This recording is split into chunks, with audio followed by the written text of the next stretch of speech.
Buenas tardes. Se abre la reunión científica para la exposición de aquellos trabajos que han sido premiados en las convocatorias Profesor Martín Farfán y Real Colegio de Medicina y Cirugía de Cádiz.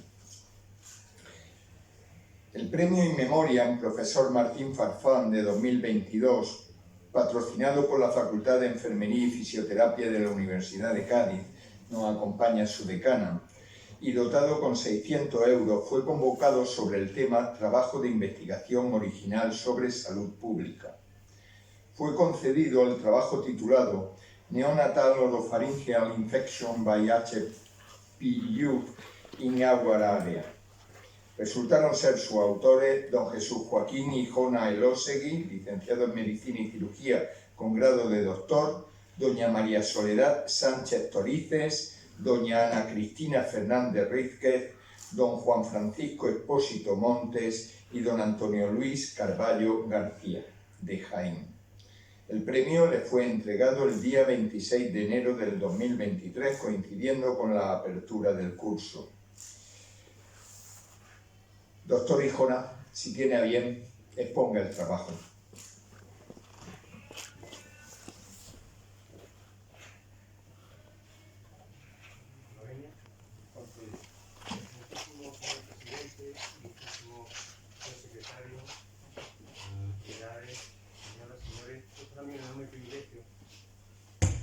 Acudir a esta doce institución para poder presentar los resultados de una investigación en la que el centro lleva trabajando 4 años y que ha tenido la enorme fortuna de ser premiada con el premio profesor Martín Farfán, a cuya memoria espero haga lindo el trabajo. Bien, virus del papiloma humano. El virus del papiloma humano es una estructura microbiológica, un germen relativamente simple, una doble cadena de ADN envuelto en una cápside, pero sin embargo es responsable de aproximadamente el 98% de la infección de transmisión sexual de toda la humanidad. Se calcula que puede afectar al 90% de las mujeres sexualmente activas y está descrita su asociación con hasta 23 patologías distintas, afectando a 12 órganos diana. Descrito en los años 50, su asociación con nuevas patologías en las últimas décadas ha sido explosiva y como mejor ejemplo les puedo traer esta revisión de hace apenas 20 días en la que se ha asociado de un modo inequívoco con la aparición del tumor bobonoide del lecho ungueal. De manera que estamos hablando de un virus que tiene una capacidad patogénica muy marcada en distintos órganos, pero sin duda el motivo principal por el que ha alcanzado gran predicamento es por su estrecha asociación con el cáncer de cuello uterino. Sabemos que el cáncer de cuello de útero es, a día de hoy, la secuela de una infección persistente que el sistema inmunitario no ha sido capaz de resolver. Este axioma, obra de Harald Schausen, fue motivo del premio Nobel en el año 2008, aunque, para ser justo, y a pesar de que en un momento se le resta mérito a una carrera de más de 30 años estudiando sobre el papiloma, la idea original proviene de un otorrino israelí, de Hayek, que fue quien estableció la teoría de que los papilomas laringeos quizá dependían de una infección viral y quizá esa infección viral persistente podía ser responsable de procesos degenerativos. Quizá la estrecha asociación con el cáncer, la implicación social y personal del cáncer ha hecho que el interés por la patología perinatal o la infección por VPH haya caído un poco en el olvido. Y aunque la bibliografía al respecto ha ido aumentando, pueden fijarse que apenas hay 70 artículos publicados sobre la influencia que tiene el virus del papiloma en la infancia. ¿Qué puede decirles sobre la infección por el virus del papiloma?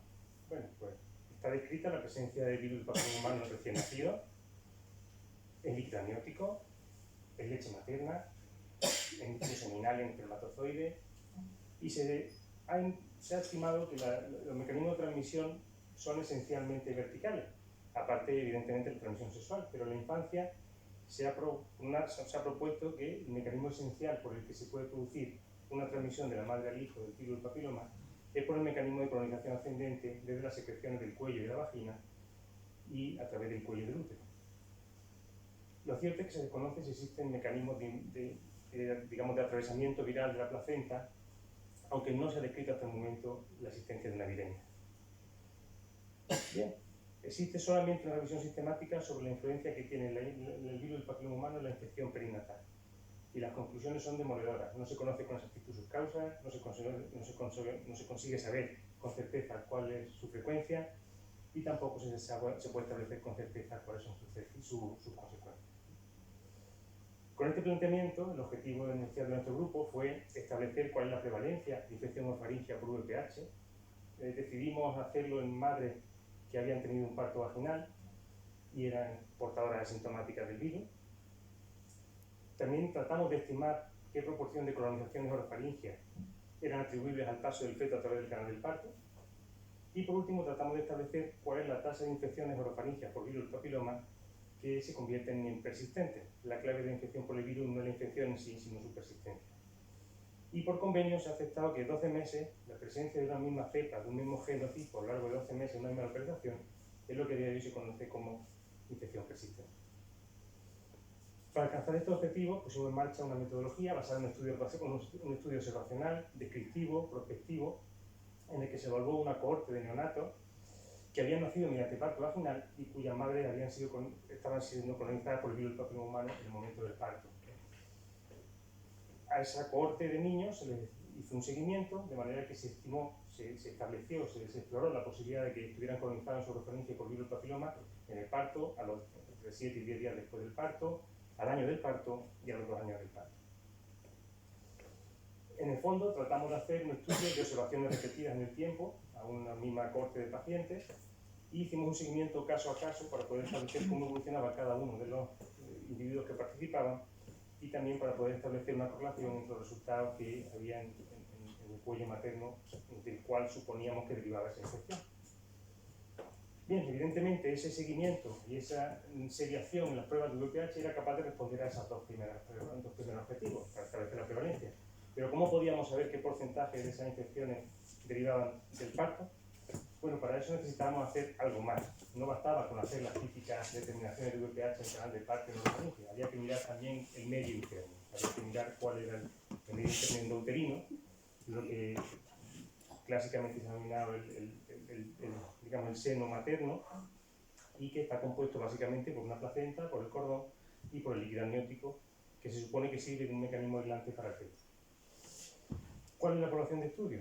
Eran pacientes que eran atendidas por proceso de parto vaginal en nuestro centro, eran representativas de nuestro medio, estaban todas ellas colonizadas por virus del papiloma y sabemos que estaban colonizadas porque previamente a participar en la semana previa al parto, durante la fase de monitorización, se les hacía una prueba de captura híbrida para confirmar que estaban colonizadas.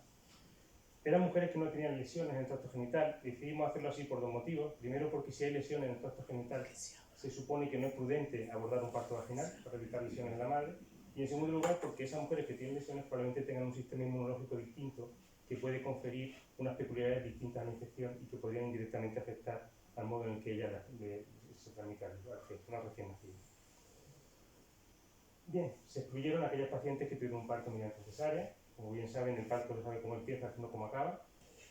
Se excluyeron también aquellos casos de rotura prematura de membrana para evitar el efecto de lavado que suponía la hidrorrea. La emisión de líquido amniótico a través del canal puede producir un efecto de lavado que disminuye la tasa de infección fetal. También porque podría existir un riesgo de sesgo asociado a la colonización ascendente que hubiera ocurrido antes del parto. De manera que tratábamos de trabajar con embarazos donde la bolsa estuviera íntegra. Excluimos también a aquellas pacientes que tenían inmunosupresión o que recibían cualquier tipo de terapia que pudiera modificar la respuesta replicativa viral. Para tomar la muestra del cuello, simplemente utilizamos un espéculo, como habitualmente hacemos en las tomas citológicas. Con ese espéculo alcanzábamos a ver el cuello y hacíamos técnicas para identificar virus, que ahora después les comentaré, a través de técnicas moleculares. Pero la idea era simplemente alcanzar a ver el cuello, el que se iba a dilatar durante el parto, y tomar una muestra de estas secreciones, tanto las cervicales como las vaginales. Con respecto a la muestra de líquido amniótico, lo hacemos mediante amnioscopia. La amnioscopia es un instrumento con forma de tronco de cono, nos permite aislar por completo un tubo de trabajo, un canal de trabajo, y podemos alcanzar hasta el interior del canal endocervical, el cuello del útero, de manera que podemos ver cuando inicia el proceso de dilatación cómo protruye la bolsa.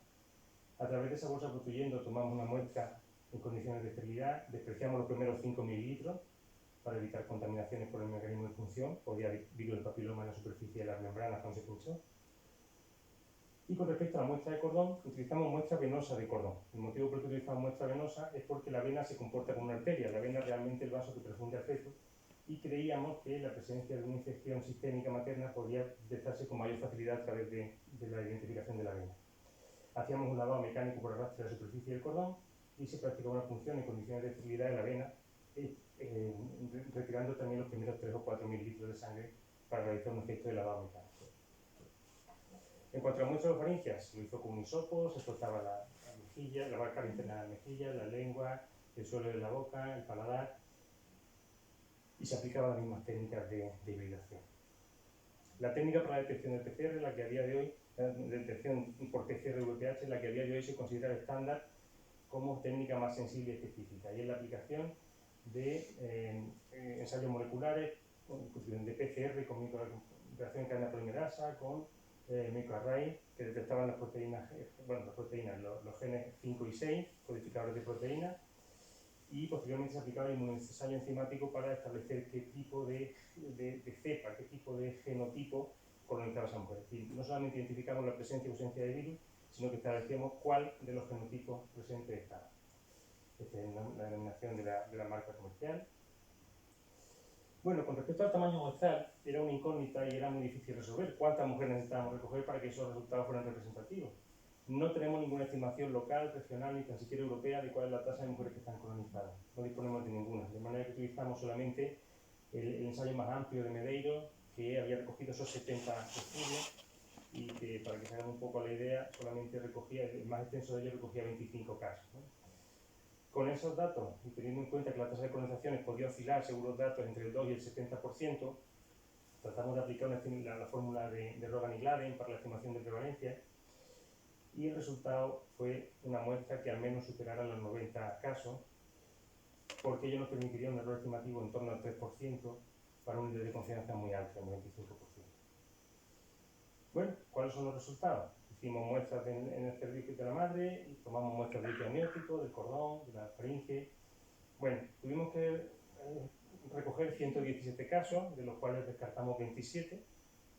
17 porque acabaron en cesárea y 10 porque fueron observaciones incompletas, porque las madres no acudieron luego a las revisiones con su hijo para establecer si al año de vida había colonización o no por virus del papiloma. Decidimos excluir esos casos. De manera que cuando conseguimos trabajar con esas 90 mujeres, encontramos 129 aislamientos, es decir, había mujeres que estaban colonizadas por varios genotipos de VPH, cosa que es bastante habitual, y en concreto 11 de ellas, es decir, aproximadamente por el 10%, estaban colonizadas por 3 o más genotipos de virus del papiloma. Eso es lo que se denomina colonización múltiple, que es también un concepto de convenio. En esas 90 mujeres se pudo aislar ADN del virus del papiloma casi en el 8% de los casos en el líquido amniótico. Además, como ocurrió en el cuello, se encontraron más genotipos que pacientes. Es decir, algunas pacientes estaban colonizadas por varias cepas. Es decir, casi en el 8% de los líquidos amnióticos había líquido del papiloma, cosa que ya sabíamos, por lo menos sabíamos que podía ocurrir. Pero lo que sí resultó algo más llamativo es que hasta en el 5,5% de los cordones se identificaba ADN viral. Eso realmente quizás es la primera sorpresa y principal del estudio, porque hasta el momento no se había encontrado ningún caso de epidemia. Y la presencia de virus podríamos asumir algún caso por contaminación, pero la metodología no es infalible, pero evidentemente era suficientemente rigurosa como para tratar de proteger al máximo el sesgo asociado a la contaminación, con lo cual es la primera comunicación que existe hasta nuestro conocimiento de una presencia de virus en sangre venosa de cordón, y por lo tanto en epidemia materna también. Se realizaron aislamientos en suelo orofaringio en casi el 60% de los casos, en 58,24 para ser más correcto. Y bueno, cuando analizamos las cepas, la frecuencia, la localización, llamó la atención la preponderancia de los 4 genotipos más habituales: 6, 11, 16, 18. 6, 11 asociados a las verrugas, 16, 18 asociados a los procesos oncogénicos. Si se fijan, las localizaciones endocervical y orofaringia eran casi especulares, con una menor frecuencia en la orofaringe con respecto al endocervix, pero no ocurría exactamente igual en el líquido amniótico y el cordón. Es decir, podríamos asumir que muchos niños tuvieran colonización orofaringea derivada del cuello, pero estos datos resultaban discordantes. Y cuando analizábamos en concreto los datos relativos a la sangre de cordón y al líquido amniótico, existía una analogía casi perfecta en lo que respecta al número de aislamientos y a las cepas aisladas. Quedaban ciertos casos de identificaciones virales que se encontraban en líquido y que no estaban en sangre. Podrían justificarse por una colonización ascendente. Pero lo que sí que es cierto es que estos datos sugieren con una intensidad bastante potente que probablemente la presencia de virus en el líquido amniótico también dependa de la presencia en sangre de virus.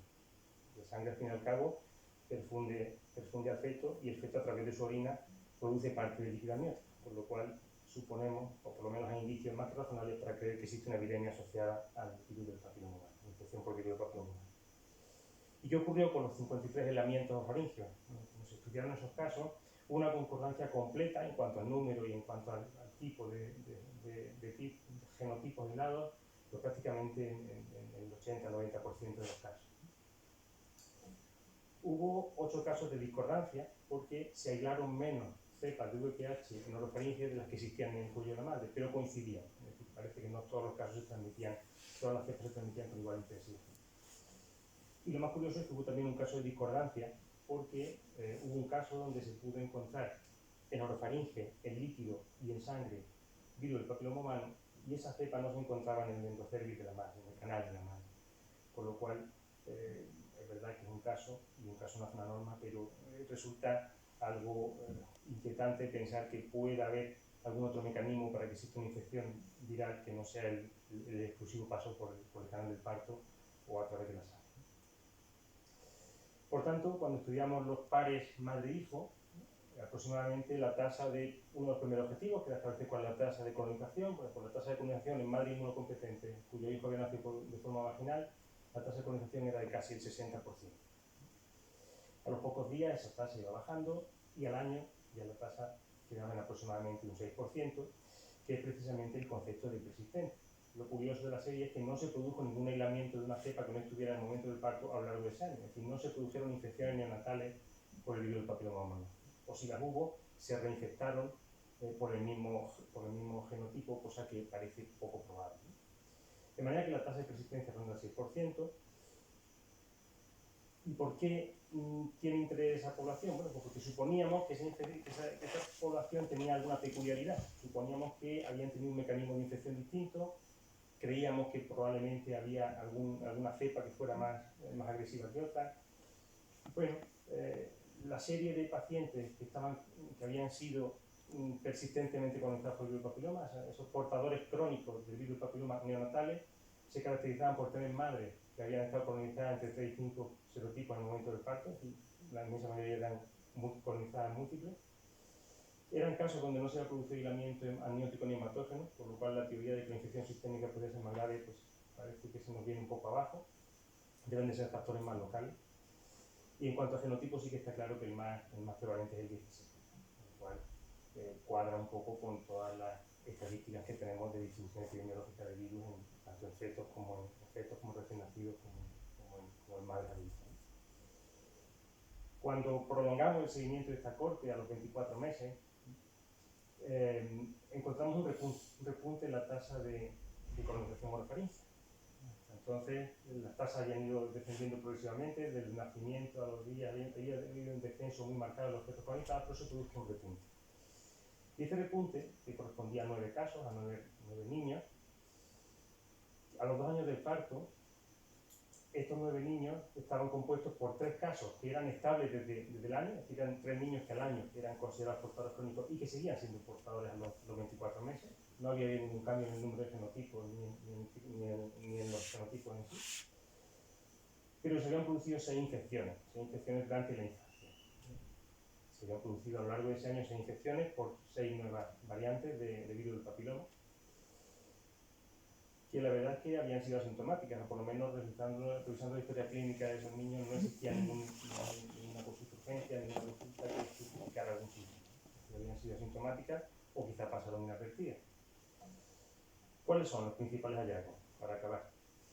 Bueno, sabemos ya con cierto margen de confianza que hasta el 60% de los hijos de esas madres que están conectadas por virus del papiloma del parto se van a infectar también en los días inmediatamente posteriores al parto, que solamente un 6% van a desarrollar una infección orofaringea persistente, y existen claros indicios que sugieren que no todas las colonizaciones pueden depender del paso del feto a través del canal del parto. Aproximadamente el 10% de las colonizaciones neonatales no podemos explicarlas en base al estricto paso del feto por el canal del parto. Consideraciones. Evidentemente, hay un hecho que es incuestionable, y es que identificar por PCR la presencia de virus en un lugar simplemente nos dice que el virus está, no nos habla de infección, simplemente nos dice que ha habido un aislamiento.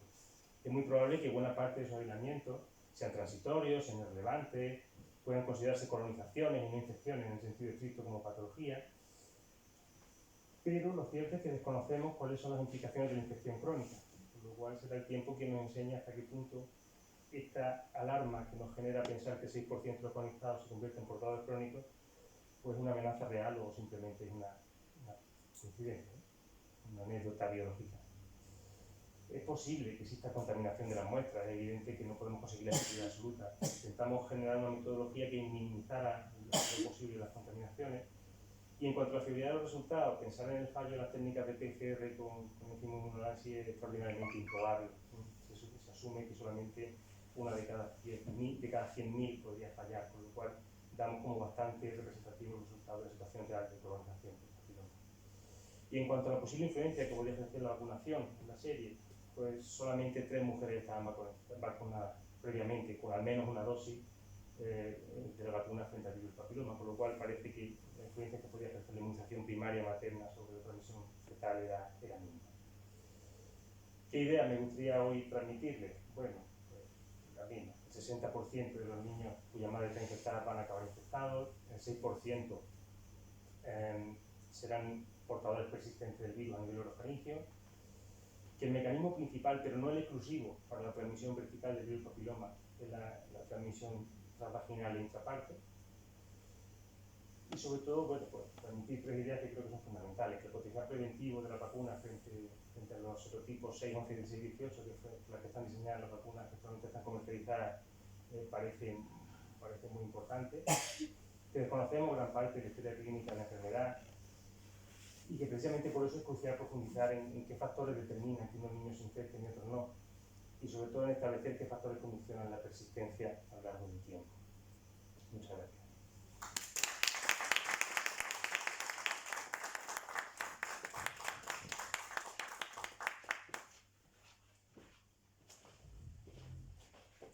Se pone a continuación la medalla y se le entrega el diploma acreditativo.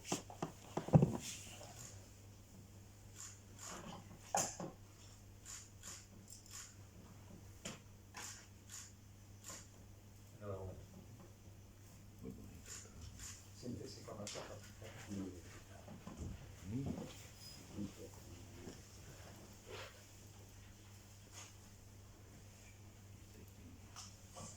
A continuación, doña Fátima Guerrero Pavón, doctora en veterinaria, presentará el trabajo titulado La senescencia replicativa inducida modula la respuesta de células endoteliales a toxina urémica unida a proteínas. Fue un trabajo presentado para el Premio Real Colegio de Medicina y Cirugía de Cádiz 2022, patrocinado por esta academia y dotado con 600 euros, y convocado con el tema Trabajo de investigación en ciencias biomédicas básicas. Aparte de doña Fátima Guerrero Pavón, son autores del trabajo don Andrés Carmona Muñoz, doña María José Jiménez Moral, doña Teresa Obrero Sojo, doña Victoria Pulido Escribano, don Juan Antonio Moreno Gutiérrez, doña Sagrario Soriano Cabrera, don Alejandro Martín Malo y don Pedro Aljama García, de Encinarejo, Córdoba. Tiene la palabra doña Fátima Guerrero para defender el trabajo que ha conseguido este premio y que se le entregó el día 26 de enero del 2023.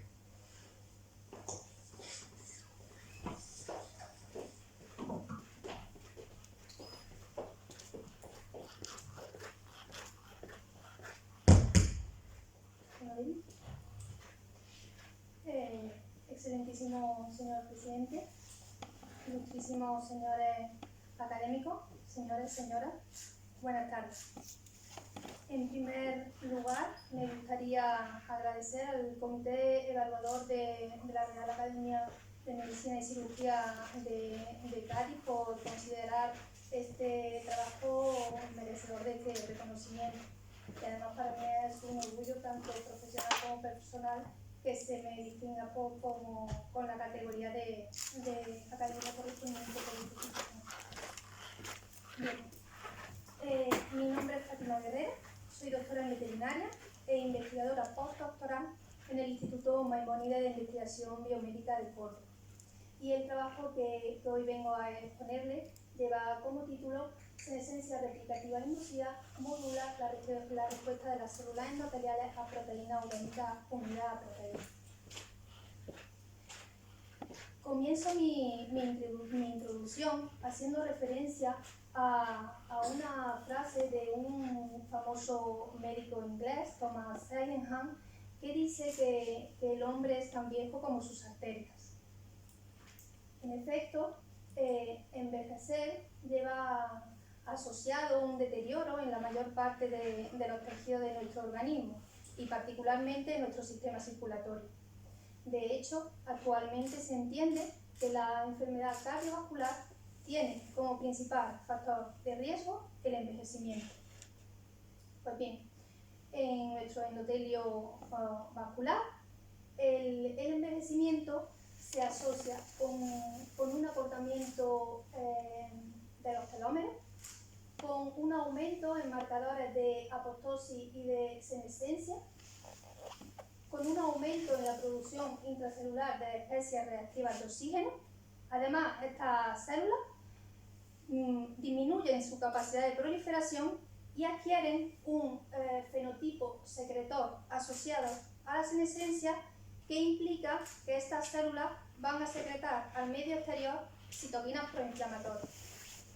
En conjunto, la célula endotelial senescente adquiere un fenotipo, unos cambios estructurales y funcionales que van a contribuir tanto al desarrollo como progresión de enfermedad cardiovascular.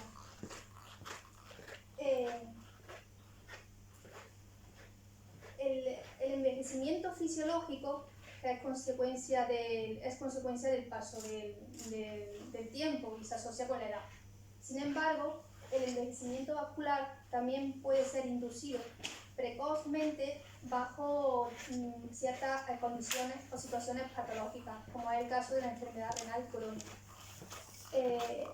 Factores como el estrés oxidativo o el estado microinflamatorio crónico presente en estos pacientes contribuyen al deterioro endotelial. Los pacientes con enfermedad renal crónica, en estos pacientes, el proceso de senescencia endotelial se produce en respuesta al daño generado por el aumento de toxina urémica en sangre. Principalmente son toxinas urémicas de pequeño o bajo peso molecular, como es el caso del indosylsulfato o del P-cresol, que tienen una alta afinidad a la albúmina. Es por ello que no se eliminan de forma eficaz con las técnicas convencionales de hemodiálisis.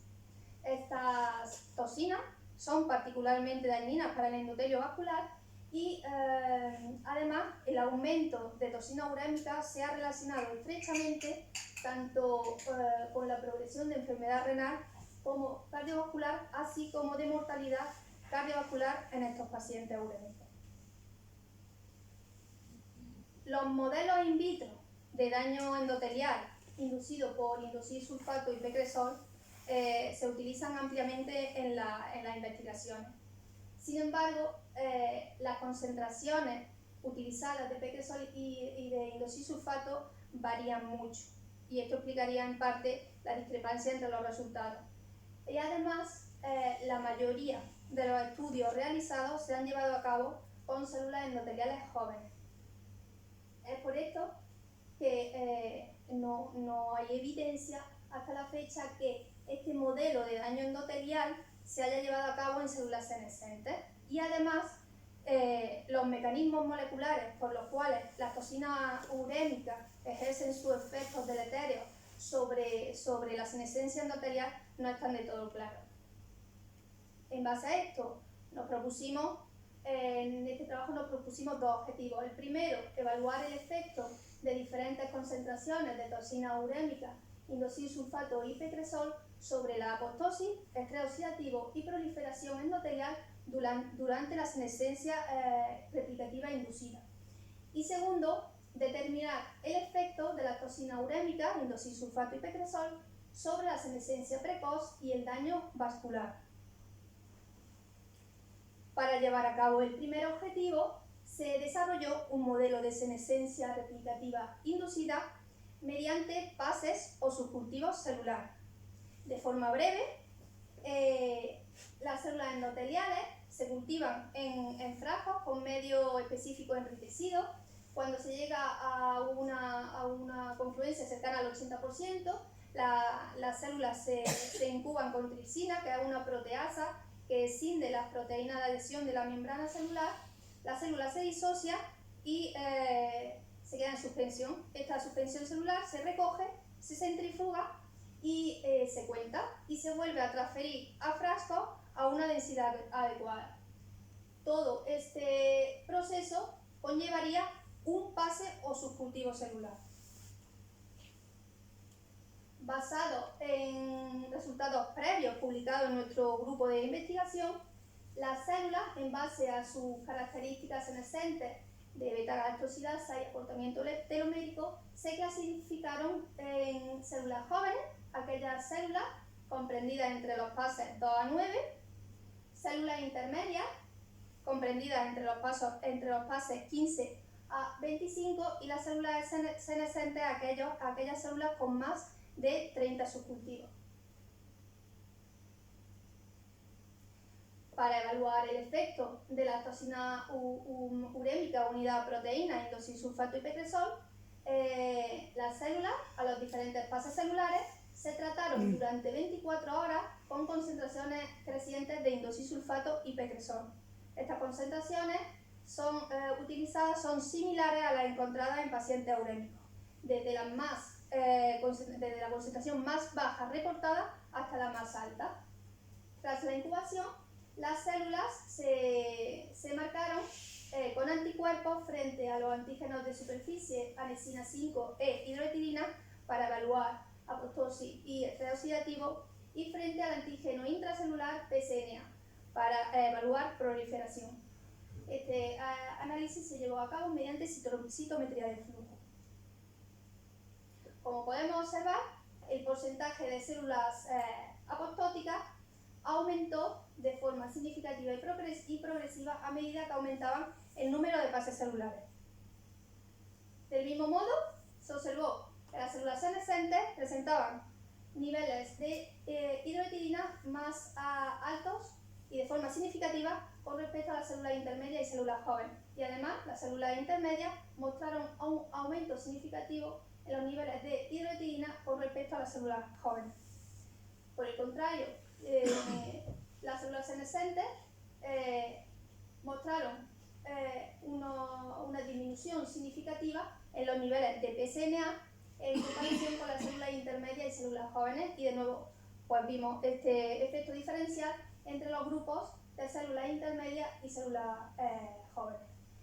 Por lo tanto, a medida que aumenta el número de subcultivos, las células van adquiriendo características distintivas en cuanto a su tasa de apoptosis, en cuanto a la producción intracelular de especies reactivas de oxígeno y en cuanto a su capacidad de proliferación. Este fenotipo senescente explicaría en parte el deterioro vascular que se asocia con el envejecimiento.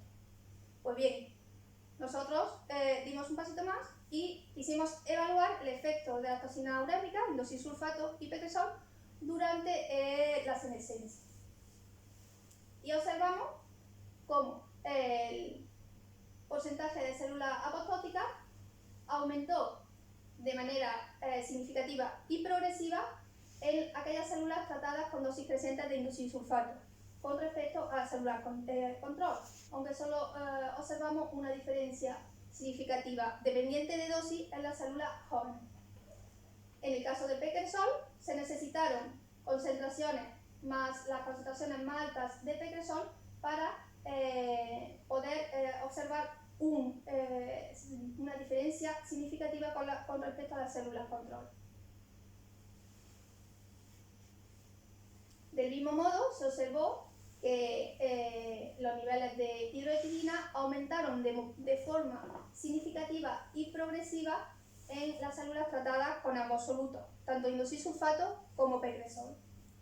A diferencia de las células jóvenes y de las células senescentes, en las células de pases intermedios se necesitaron dosis más altas tanto de indosilisulfato como de pegresol para inducir una diferencia estadísticamente significativa en los niveles de hidroetidina. En cuanto a la capacidad de proliferación, se observó un descenso significativo y progresivo en las células endoteliales tratadas con ambos solutos, indosilisulfato y pegresol, y en las distintas fases celulares. De nuevo, pudimos observar cómo en las células intermedias se necesitaron dosis más altas de toxina urémica para inducir cambios significativos con respecto a las células control, y además en las células senescentes el tratamiento con pegresol a la dosis más baja no obtuvo efecto significativo en cuanto a los niveles de PSMA.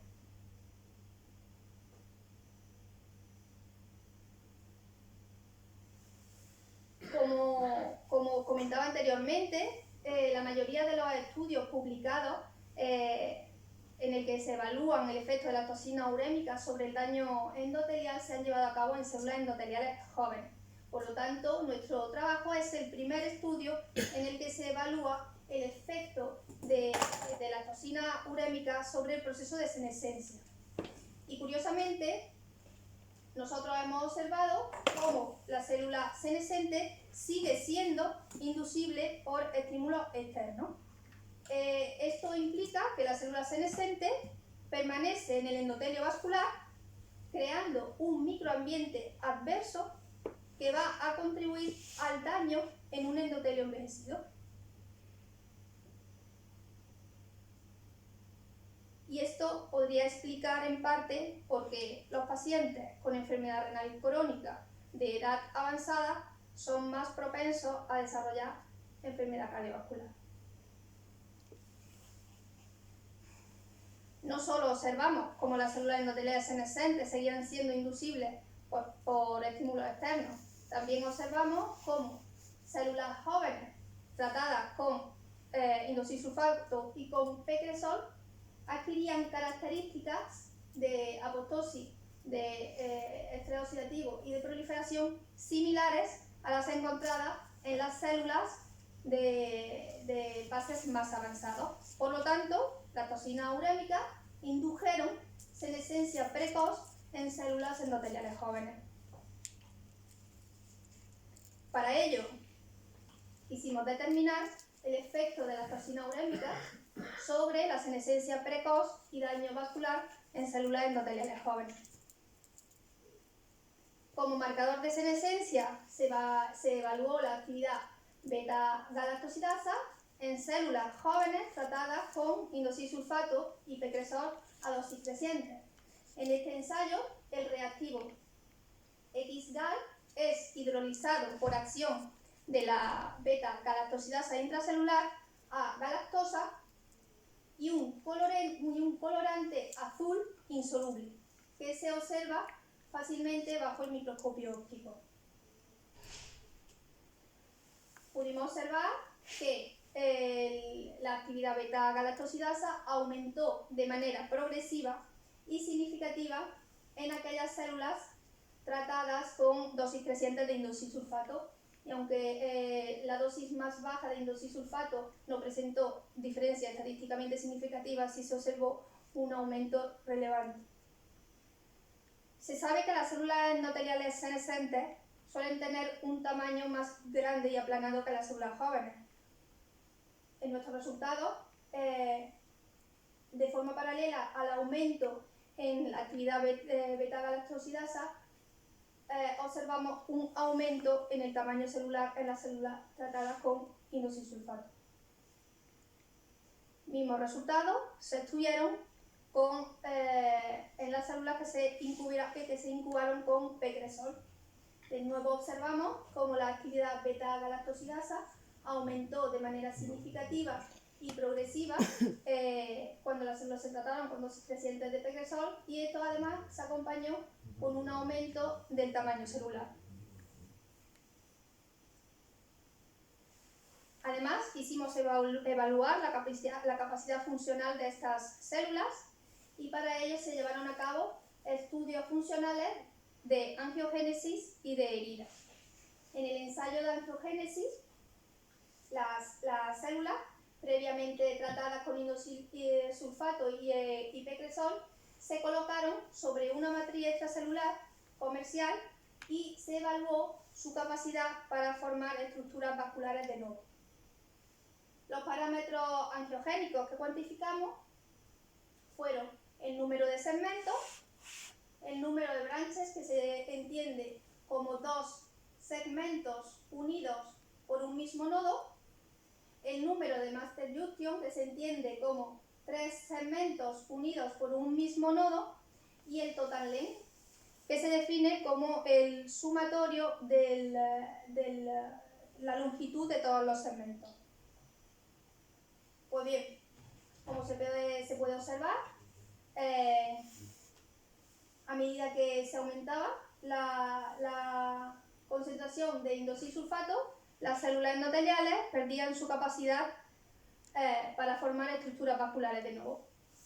Además, se observó una disminución significativa en los parámetros, en el número de master junction, segmentos y n-branch, aunque solamente se observó una diferencia significativa dependiente de dosis en el total length.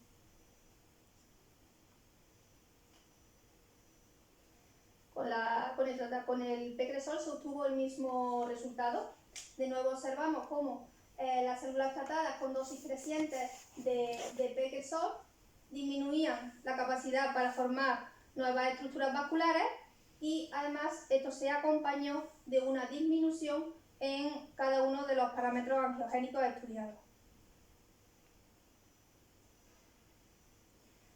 El ensayo de la herida imita el proceso de cicatrización de una herida. Es un ensayo muy rápido y fácil, y consiste en hacer una herida física sobre la monocapa de células adherentes y evaluar la capacidad de migración. Bien, en las células tratadas con indosilsulfato, tras 6 horas de monitorización, se observó un aumento progresivo y dosis dependiente en el porcentaje de área abierta, lo que significa que las células pierden su capacidad para migrar, como se observa en la imagen. Los mismos resultados se obtuvieron en las células tratadas con pecresol. De nuevo se observó cómo, tras 6 horas de monitorización, se aumentó de forma significativa y dosis dependiente el porcentaje de área abierta, y por lo tanto su capacidad para migrar.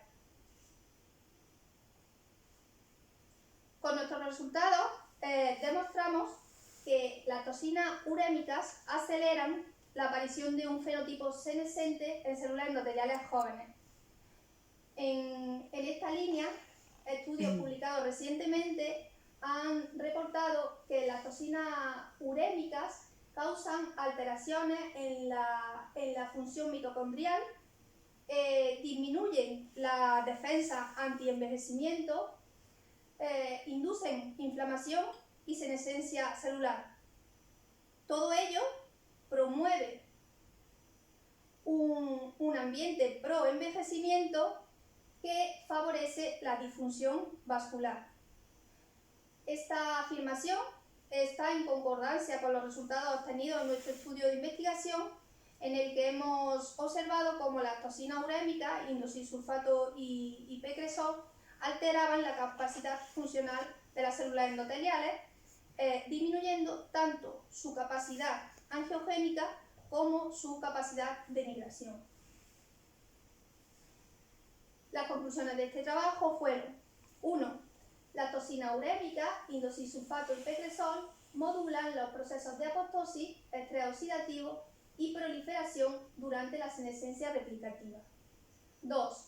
Las células senescentes son inducibles por toxinas urémicas, lo que amplificaría el daño endotelial en un microambiente senescente. 3. Las toxinas urémicas, indosilsulfato y pecresol, inducen una diferenciación fenotípica de las células endoteliales jóvenes hacia células senescentes, promoviendo así la disfunción endotelial asociada con la progresión de enfermedad renal. Por último, me gustaría terminar como he empezado, agradeciendo, en este caso, a mis compañeros, que son coautores de este trabajo, y que sin duda mi presencia aquí se debe en gran parte a su esfuerzo y a su trabajo. Muchas gracias por vuestra atención.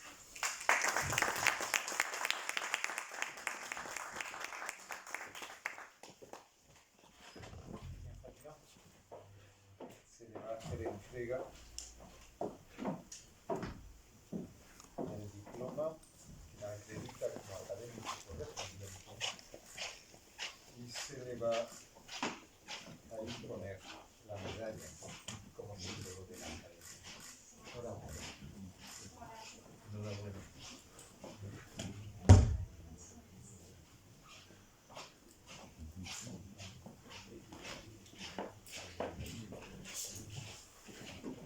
Bien, si les parece, abrimos un coloquio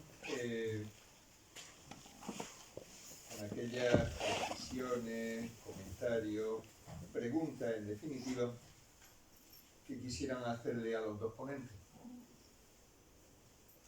Doctor Almenara. Yo, en primer lugar, felicitar a los dos ponentes y a los restos autores de los dos trabajos, porque me parecen dos trabajos que metodológicamente pues cumplen todos los requisitos para ser premiados por esta academia. Al primer trabajo, que me resultó interesante desde la primera lectura, pues igualmente felicitarle por el rigor metodológico, no solamente en la toma de muestras, sino en el diseño del trabajo, y también por el seguimiento de 2 años, que no es fácil en ningún trabajo de epidemiología, ¿no? El seguimiento de 2 años. Simplemente una curiosidad, es decir, ese 6% de niños con infección persistente lo han seguido y tienen algún tipo de programa o algún tipo de relación con los pediatras para ver qué ocurre con esos niños y cuál es la trascendencia clínica que en un futuro pueden tener. Bueno, pues ahora mismo no tenemos un programa como tal definido, es decir, son pacientes muy controladas, casi siempre muy colaboradoras, porque en principio están muy concienciadas, y no nos ha resultado difícil, salvo unas poquitas que se perdieron en el camino, no ha sido difícil que acudan. Básicamente la exploración que hacen los pediatras son compañeros que se dedican a la pediatría general, una exploración muy general de la cavidad oral, ¿no? No parece razonable hacer endoscopias a niños que son asintomáticos, entonces es posible que haya lesiones que estén pasando inadvertidas y que son clínicamente poco sintomáticas, ¿no? Pero, claro, evidentemente no podemos plantear hacer técnicas invasivas si no hay un motivo, ¿no? Sí estamos un poco pendientes de la historia clínica, estamos un poco pendientes, como la historia digital nos permite un poco poder revisar qué pasa con cualquier niño de Andalucía, sí que estamos muy pendientes de los síntomas que puedan presentar y bueno, pero realmente poco más, ¿no? Ahora mismo la idea es volver a verlo a los 3 años, están citados, pero son muy secuenciales, entonces pues lo vamos recogiendo poco a poco y no sé qué nos deparará esto, la verdad es que no lo sé, ¿no? Tampoco, pero bueno, realmente es estimulante el saber qué ocurre con ellos. Y bueno, en cierto modo el tiempo nos ayuda un poco a quitar algo de miedo, ¿no? Porque al principio pensábamos que aquello podía ser algo realmente importante y quizá la motivación de las madres o el miedo que les hemos transmitido, aunque sea inconscientemente, al tema de la papilomatosis laringe y demás, pues hace que colaboren mucho, ¿no? Pero ya digo, es un estudio muy cerrado, son pacientes que están muy controladas y básicamente lo vemos los pediatras y los ginecólogos. Los ginecólogos ya poco tenemos que hacer, no son los pediatras los que se encargan de recogerla. Muchas gracias.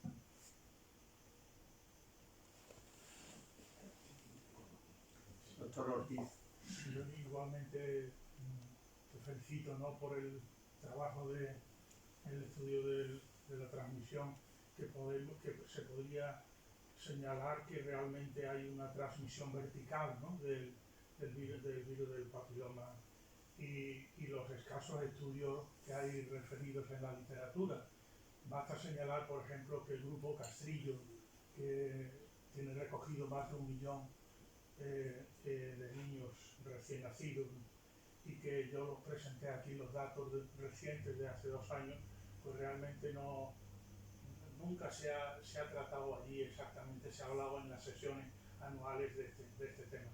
A mí me ha llamado me ha sorprendido enormemente primero la metodología, indudablemente es magnífica. La prevalencia, no sé si habéis podido identificar cuál es la prevalencia de la colonización en la población general, porque ha sido ya una muestra seleccionada, ¿no?, pero no sé cuál sería. Y luego me ha llamado la atención, bueno, los datos que hay en la literatura del 7 al 80%, es decir, hay una variabilidad tan enorme que probablemente el trabajo que habéis elaborado, pues realmente yo creo que puede aportar mucho a la literatura, ¿no? Sobre todo la relación entre la vena umbilical y el líquido amniótico, sería la segunda pregunta. Hay coincidencia, ¿no? Y después, en el grupo de esos niños con la viremia, los 6 casos de viremias neonatales, ¿no?, ¿pudiste tener contacto con los pediatras? Porque realmente eso es un tema tremendamente importante. Yo no sé si hay en la literatura referencias semejantes a este tema, ¿no? Si esos niños estuvieron asintomáticos en todos los sentidos, o si se estudiaron, pues, algunos marcadores de infección neonatal. Y luego después, yo no sé si la leche materna, no sé si puede ser también, se puede transmitir el virus por la lactancia materna. Pregunto. Bueno, un poco por partes, ¿no? Con respecto a la prevalencia poblacional del papiloma, no hay ningún estudio y seguramente no exista por varios motivos. Primero, porque casi todas las pruebas que nosotros hacemos sobre el virus del papiloma en las madres tenemos que integrarlas dentro del concepto general del cribado del cáncer de cuello. Y en ese aspecto las guías clínicas son tremendamente rigurosas y establecen que no se hagan determinaciones de virus del papiloma a ninguna mujer que tenga menos de 30 años, porque se asume que la colonización de mujeres por debajo de 30 años es tan extremadamente frecuente que simplemente le generaríamos una angustia que no va a responder a ningún tipo de problema clínico, ¿no? Entonces no tenemos estudios poblacionales que nos digan cuántas embarazadas están colonizadas por el virus del papiloma. Sabemos que si hay un porcentaje relativamente alto de las mujeres que se quedan embarazadas a partir de los 30 años, pues sabemos que a partir de los 30 años en España aproximadamente el 27% de las mujeres están colonizadas por el virus del papiloma. Entonces, de ahí podemos un poco extrapolar cuál es la frecuencia con la que los recién nacidos van a estar colonizados. Con respecto a la segunda cuestión, que creo que era, pues ya que no sé, me avela un poco la idea, ¿no? La viremia. Con el tema de la viremia, fueron neonatos que evolucionaron con total normalidad. De hecho, fue sorprendente porque nosotros supimos que eran positivos, que había una viremia día después de irse a Delta, o sea que realmente no tuvieron ningún tipo de síntomas. Uno había tenido una colonización por estreptococo, pero bueno, se hizo una observación sin más, se le puso profilaxis antibiótica, pero no hubo ningún caso de ninguna fiebre ni ningún tipo de sintomatología extraña. Y ya digo, como los resultados suelen venir días después de que el propio niño se ha dado de alta, pues pasó como un proceso inadvertido. Pero sí que es realmente inquietante y el hecho de que se haya descrito que hay fases de viremia, ¿no? Realmente la vena perfunde al feto y esa sangre llega directamente al feto y se sabe que el feto es capaz de eliminar el virus a través de la orina, ¿no? Entonces es el mecanismo que está claramente establecido para que podamos identificar viriones o al menos partículas virales en líquido amniótico que provienen directamente del torrente sanguíneo. Y bueno, no sé, creo que me queda el tintero algo en relación con... Con la lactancia. Bueno, se sabe que los virus se excretan por leche materna. No está bien definido si es a través de la leche o si se produce a través del contacto con la piel del pezón. Hay un trabajo de unos suecos que hicieron punciones en quistes mamarios, quistes lácteos que se producen con cierta frecuencia, con sus ciertas matizaciones éticas. Fue muy criticado el artículo porque no parecía razonable pinchar simplemente por el gusto de saberlo, y no encontraron papiloma en la leche materna como tal. Parece ser que el mecanismo es cutáneo, a través del pezón. Y no sé si me queda alguna cuestión más en... Doctor Vilches. Felicitaciones a los dos nuevos académicos correspondientes y alguna pregunta para cada uno. Vamos a ver, el seguimiento, el problema es que tiene que ser a muy larguísimos plazos, porque, claro, las infecciones orofaringeas, pues influye también la calidad nasal, no presenta papilomatosis, pues debe ser de seno, digamos. No aparecen, no son muy frecuentes esas lesiones en la infancia. La tercera década de la vida es cuando se manifiesta, o sea que es una paciencia enorme, creo que Sí, indudablemente.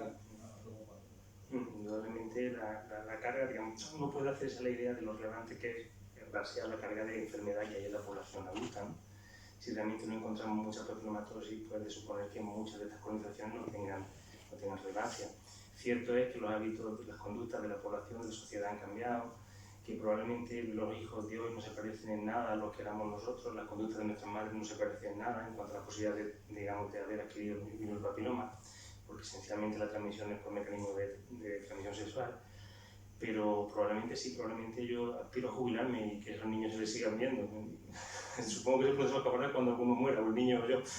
Así que sí, es un seguimiento muy a largo plazo. por el seguimiento, estamos totalmente de acuerdo. Y para Fátima Rodríguez, ¿no? Guerrero, perdón.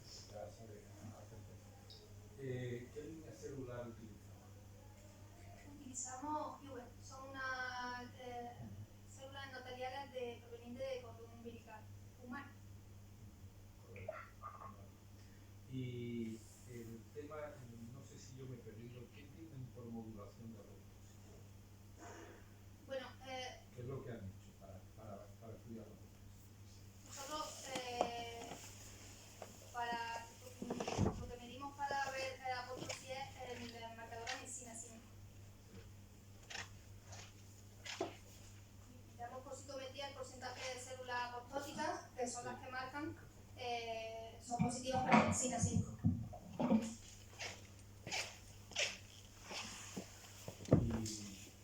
¿Y el resultado es un mayor número de apoptosis?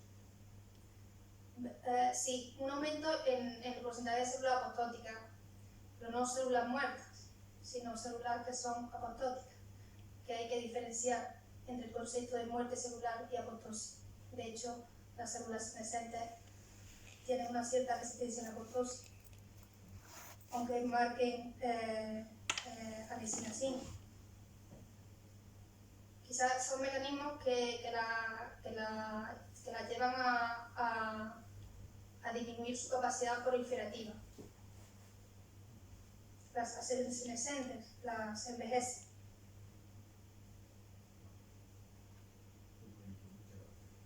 Gracias. Enhorabuena a ambos. Y para ambos tengo alguna pregunta. Doctor Hijona, a ver, una duda que le cabe a uno es, ustedes han estado estudiando la colonización orofaríngea, pero asume que la colonización en líquido amniótico o en cordón umbilical implica la infección del niño. La del cordón umbilical no me queda ninguna duda, ¿no? Pero como otra vez del cordón umbilical ocurre una colonización orofaríngea. O sea, porque los niños estaban diagnosticados de colonización orofaríngea. En principio, una viremia de estos sujetos determinaría un asentamiento del virus no en piel, salvo que hubiera metástasis séptica, sino en órganos internos. Sin embargo, lo que usted afirma y demuestra es que donde se aísla es en orofaringe. No sé, no he visto claro cómo, existiendo virus en sangre, la colonización ocurre en mucosa. No parece, al menos con otros gérmenes que yo conozca, ¿no? Bueno, todos los casos en los que se detectó viremia, se identificó también la presencia de virus del líquido amniótico, probablemente porque es una infección sistémica y seguramente por ese mecanismo que sí que conocemos, que está establecido que ocurre, se produce una filtración renal del virus, el virus elimina el líquido amniótico y el líquido amniótico se aspira. Pero el mecanismo, la identificación de virus simplemente nos quiere decir que el virus ha llegado ahí. Y probablemente estamos estudiando la cavidad orofaringea porque es la cavidad más abordable. Si hiciéramos endoscopia y tomáramos muestras gástricas, a lo mejor también encontraríamos. O si hiciéramos biopsias renales o hepáticas, probablemente también encontraríamos virus en esos casos en los que hay infección sistémica, ¿no? Es decir, realmente no podemos asumir, por lo menos sin cierta duda, que la viremia por virus del papiloma condiciona una infección mucosa per se. Es decir, probablemente afecte a todos los órganos del neonato, ¿no? Pero como nosotros mediamos la mucosa, ahí sí que identificamos la presencia de virus. Ahora, como todos esos casos en los que había viremia, también había presencia de virus en el líquido amniótico, no podré decir nunca que ese virus provenía por una ingesta del líquido amniótico o simplemente porque igual que afectó presumiblemente a todos los órganos del recién nacido, también llegó a la mucosa, ¿no? Probablemente sea más lógico pensar que sea a través del líquido amniótico. Probablemente sea más lógico porque la afectación sistémica que provoca una afectación tisular y que a través de esa afectación celular del organismo se produzca una interacción del virus, se empieza a replicar, el virus llega a través del torrente sanguíneo del feto, llega a la mucosa orofaringea, se produzca una infección celular, el virus se replique en la célula y salga, rompa la célula y salga afuera, probablemente va a necesitar más tiempo que esos pocos minutos, ¿no? Entonces, probablemente el mecanismo sea más bien por ingesta del líquido amniótico. Tengo más preguntas. A ver, llama la atención un 6% al cabo de 24 meses, pero llama también la atención, favorable, el hecho de que al cabo de los 24 meses ese 6% haya bajado a la mitad. Lo otro eran nuevas infecciones, me parece, si no me equivoco. Lógicamente eso te da muchísima esperanza en pensar en la eliminación espontánea del virus a medida que va pasando más y más tiempo, ¿no?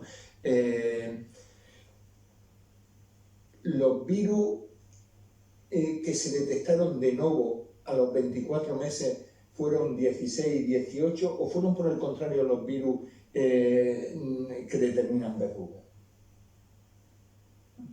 Fueron los que determinan verrugas. Fueron los que determinan verrugas, fueron 6 y 11, básicamente. O sea, que era por transmisión cutánea transmisión horizontal. De algún familiar hacia el crío, ¿no? Presumiblemente por transmisión horizontal. Sí que es cierto que el seguimiento a los 2 años da datos esperanzadores porque la tasa baja al 3%. Lo que pasa es que ya en el momento que hablamos de recién nacidos que se empieza a colonizar ellos por transmisión horizontal, ya no sabremos hasta qué punto esa colonización sea una persistencia del parto o sean infecciones de nuevo en la infancia que al fin y al cabo lo que hacen es expresar una infección en la infancia, ¿no? Sí que es cierto que por los modelos matemáticos que hay en cuanto a la capacidad para producir anticuerpos secretados a través de las secreciones, de la IgA, la capacidad para producir anticuerpos se supone que va a ser bastante poderosa durante al menos 19 años. Es decir, cuando un individuo genera mecanismos de defensa humorales frente al virus, se supone que durante 18 o 19 años su capacidad para reinfectarse por ese mismo genotipo va a ser extremadamente baja. Por lo cual, si asumimos eso como cierto, el seguimiento a largo plazo, si conseguimos hacerlo, nos transmitirá más bien, nos podrá indicios de cuántos persisten de ese 3% a los 2 años, pero ya nos empezaremos a perder un poco. Esperemos que no se muera usted antes de saberlo, como ha comentado con anterioridad. Muchas gracias. Frijona. Y alguna pregunta también para usted, doctora Guerrero. A ver, ¿a través de qué vías las toxinas urémicas inducen la senescencia precoz? Ha comentado quizá de un artículo diferente a los suyos que alteran la mitocondria, pero ¿cómo alteran la mitocondria para determinar senescencia precoz? Sí, bueno, pues justo a través de la mitocondria es donde tienen lugar los principios, la producción de radicales de especies reactivas de oxígeno, o sea, es donde tiene lugar el estrés oxidativo. Y tanto el estrés oxidativo como Yo lo que pregunto es cómo estas toxinas urémicas, o sea, ¿cuál es la vía a través de la cual la toxina urémica lesiona la mitocondria? Fíjate que la verdad que nosotros no trabajamos ese tema. Sí que es verdad que lo único que puedo comentarles es eso, que sí que es verdad que a través de la toxina urémica donde se produce el estrés oxidativo. Y sí que es verdad que la toxina urémica induce el estrés oxidativo. Y como consecuencia, pues se desencadenan todos los mecanismos que al final llevan a la célula a disminuir su capacidad funcional en sí. Quizás los mecanismos exactos por los cuales, los mecanismos moleculares por los cuales en la mitocondria se está llevando a cabo o las toxinas están afectando a la mitocondria, la verdad que no lo hemos estudiado en nuestro grupo de investigación. Bueno, a ver, la siguiente tenía también que ver con los mecanismos, ¿no? Cómo estas toxinas inducen apoptosis o frenan la multiplicación. Bueno, sí que es verdad que o sea, todo el mundo entiende que las toxinas urémicas ejercen efectos sobre apoptosis, sobre estrés oxidativo y sobre proliferación celular. Sin embargo, es verdad que nosotros hemos demostrado que estas toxinas urémicas, a través de un aumento en los niveles de adresina 5, la hidroxilina, es decir, una producción intracelular en especies reactivas de oxígeno, en un aumento de marcadores de senescencia como la beta-galactosidasa, pues efectivamente causan una disfunción endotelial. O sea, siempre se sabe, pero nunca se ha demostrado. Nosotros con nuestro trabajo lo hemos demostrado, que eso es así. Los mecanismos por los cuales, pues efectivamente, si estamos hablando de inflamación, pues tendrá que estar aumentado, pues marcadores como el NF-κB y todo ello, toda esta ruta de citocinas proinflamatorias haría que la célula al final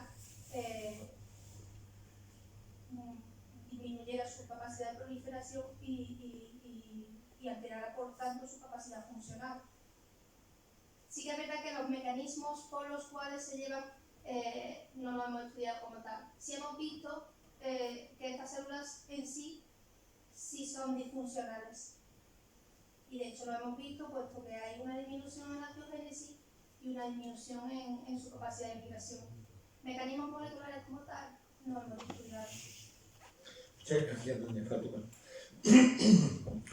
Bueno, si no hay más preguntas, vamos a cerrar la sesión agradeciéndole a nuestros dos ponentes las magníficas presentaciones que han hecho y en el coloquio que han tenido hoy con nosotros. Muchas gracias, sean bienvenidos y espero volverles a ver con frecuencia por aquí.